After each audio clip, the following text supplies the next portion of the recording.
até 1991, que foi o primeiro congresso do partido, o PT tinha uma postura que poderíamos chamar de antissistêmica, né?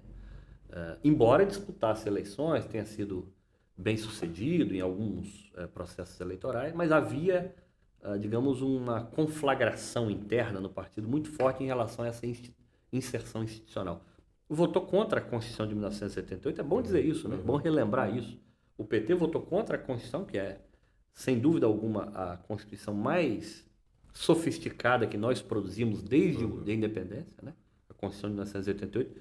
Estamos agora a duras penas tentando defender contra os ataques da extrema-direita. O PT votou contra. E teve um deputado do PT que votou favoravelmente e foi expulso do partido, processado, né? E depois expulso do partido. É bom. O PT fez, à época, um projeto alternativo escrito pelo Fábio Conder Comparato, professor da Universidade de São Paulo. Bom, veio o Congresso de 1991 e o partido optou pela inserção institucional, né? Embora tenha feito essa opção de modo explícito, né, isso está nos documentos do partido, esse dilema e essa ambiguidade permaneceu no partido, né? Ou seja, o PT vai perder as suas características ao se inserir na institucionalidade democrática vigente ou na suposta institucionalidade democrática burguesa, né? Então há esse dilema permanente no partido, né? Uma coisa é certa, né? Quer dizer, o PT sempre advogou, a narrativa petista sempre advogou a ideia de que o PT tinha alguns antídotos contra aquilo que alguns sociólogos ou cientistas políticos chamam de oligarquização do partido, né?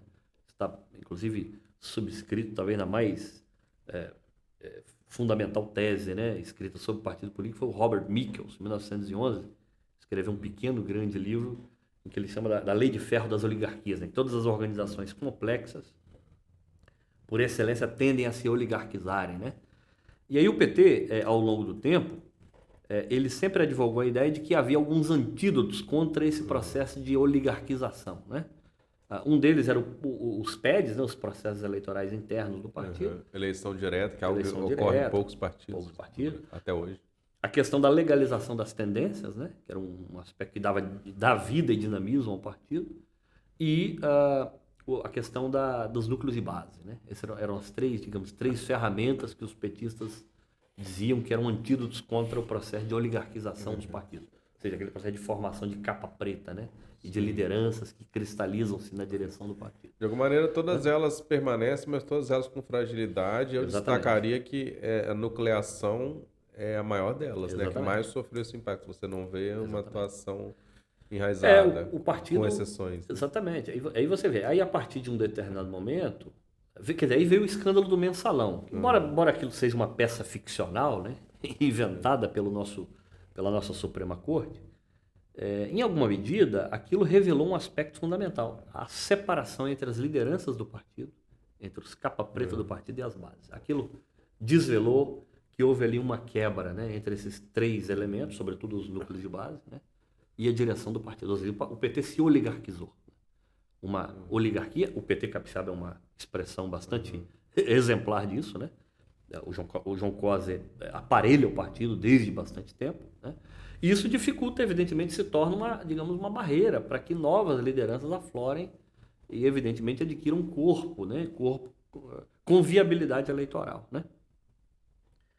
Bom, e aí a ascensão da extrema-direita, em alguma medida, e a saída do PT do poder no plano nacional, fez com que o partido, em alguma medida, fizesse um movimento de repensar o seu percurso.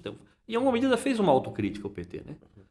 Eu acho que agora é um ambiente, um contexto interessante para se resgatar esses núcleos de base e essa relação da direção do partido com as bases, né? Porque o PT, mais do que nunca, se mostra um partido muito forte, né? Ele vem sofrendo ataques assim, ferozes há pelo menos 10 anos e ainda assim é um partido que sobrevive, né? Sobrevive com muita força, né? E com muita capilaridade social, né? Então esse é um ponto fundamental do partido.